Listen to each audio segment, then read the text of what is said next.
You know, today I'd like to share with you how I got my boat from this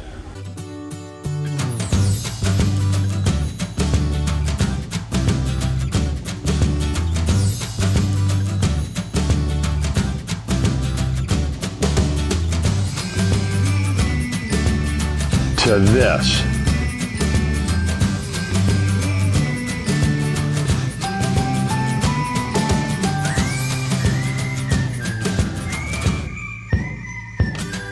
Now, I'm not a professional painter. The beauty of this is you don't need to be. Now, there's 4 things I want to cover here. We're going to cover the product, the tools, the process, and you know, when you do a project like this, you always learn a couple of tips, and I'm going to share those with you too. All right, so the first thing I did was I went to the Pettit website, navigated to the topsidepaint, and there you'll see they have the EZpoxy, there's an enhancer, there's the primer coat, and then there's EZdeck.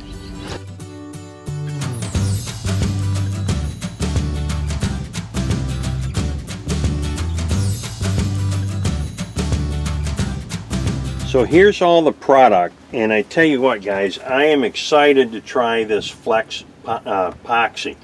It's a 2-part.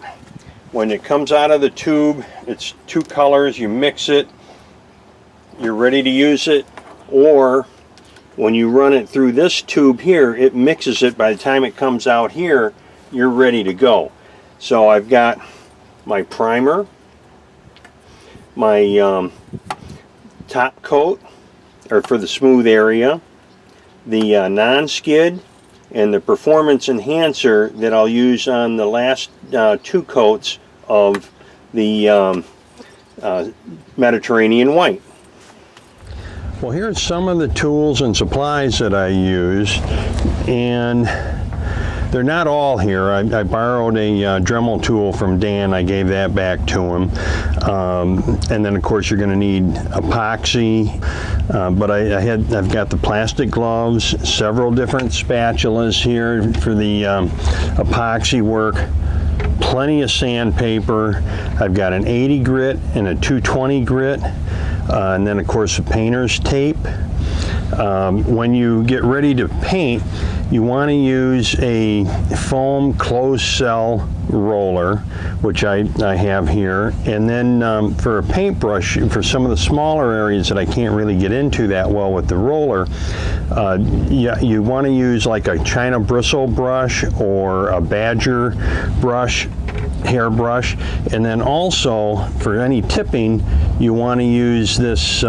This is called the chisel brush. Now this is also China bristle, but you see how the tip is here, and that's for when we tip. So all right guys, look at this. Is not a hard process. Like I said, I'm not a professional painter, and that's the beauty of this, is you don't need to be, but it's the prep work that makes it an easy job. Now when you get ready, the first thing is get everything off the boat you possibly can. By that I mean screws and cleats or anything that can be easily removed, so that you have nice big areas to roll with. Then go around, and all of the stress cracks or any damage areas, they need to be repaired. That's where the Dremel tool came in handy, to clean out the stress cracks. And that's also where the Flex epoxy came in nice, is because that was easy to fill with and easy to sand. This is structural repair epoxy to strengthen weakened areas and rebond or reattach areas such as the stress cracks I just ground out. I like the multi-tool is that you could really get in there and you could feather that in so that it was nice and smooth. That's another thing that takes a little bit of time depending on how much damage you have on the boat. Then scrub it down. You want to scrub this boat like you've never scrubbed it before. I scrubbed it twice. You want to de-wax everything. You want to get it so the primer is going to stick to it. So now that you've got all that clean, now it's time to start taping off. And doing a proper tape job will save you a lot of time on the back end of cleaning things up. So take a little extra time and do the taping. Now, when I get ready to do the primer coat, I carried a tack rag with me, and I wipe everything down first. So, you know, birds are flying by, there's dust, just get that nice and clean. And you can see how easy this primer just rolled on. I really didn't need to tip any of it. Maybe a few areas where I got a little run I needed to tip it. I let that dry, came back the next day, same thing. Keep the tack rag with you, wipe everything down, then I got the second coat of primer on. So now I'm ready for the top coat, the EZpoxy. Now the first coat I put on right out of the can, and you can use this product right out of the can. You don't need to add an additive to it. But on the second and third coats, I did add the performance enhancer, which helps with dries a little quicker, a little harder, and it's a little brighter. But anyway, on the first coat, that went over really nice. I did need to do a little bit more tipping on that than I thought I was going to have to at first, but it tips really easy and it looked good. So then the next day I came back and I applied the second coat, but with that one I added the performance enhancer. Now only mix what you can use in a day. To the quart of EZpoxy, add 2 ounces or 6 capfuls of the performance enhancer. That went on, man, that went on super easy. I hardly had to tip any of that. And the third coat, I carried the tipping brush around with me for, I don't know why, I just had it with me. It rolled out very, very nice. I let that dry for a couple of days. Well, I've got the smooth area all taped off, so now it's time to apply the EZdeck non-skid.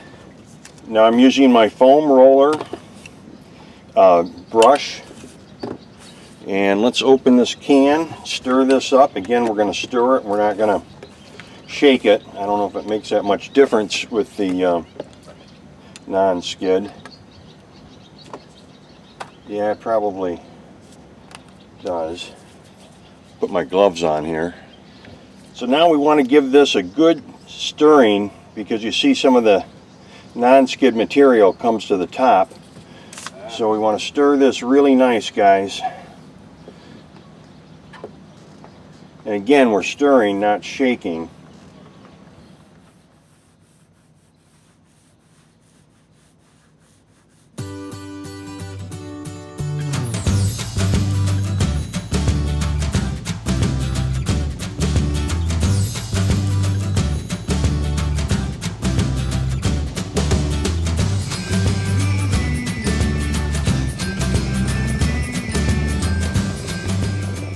You know, again, I let that dry for a couple of days before I went around and started taking all the tape off. And that is going to bring us to the part here of some of the tips. And they're going to be kind of jumping around here. One of the things I learned is when you get ready to paint and tape for the non-skid, here's my smooth surface, here's the non-skid. There's a little lip there that comes up and then goes to the non-skid. Well, what I did is I taped up to that top lip. What I really should have done is, where that lip starts to come up like this, I should have taped along here, because what happened is when you come up like this, again, you know, that surface on the non-skid is not level, it's a non-skid.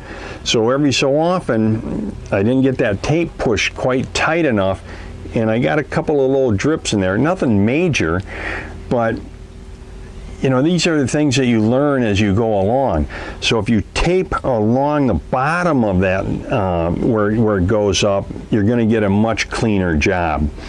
The other thing that I learned is if you use this FlexPoxy, you're going to be much happier with how easy it is to sand everything. The other thing I recommend is on the EZpoxy, the top coat paint, keep a little bit of that without the enhancer in it for any touch-ups that you might have later.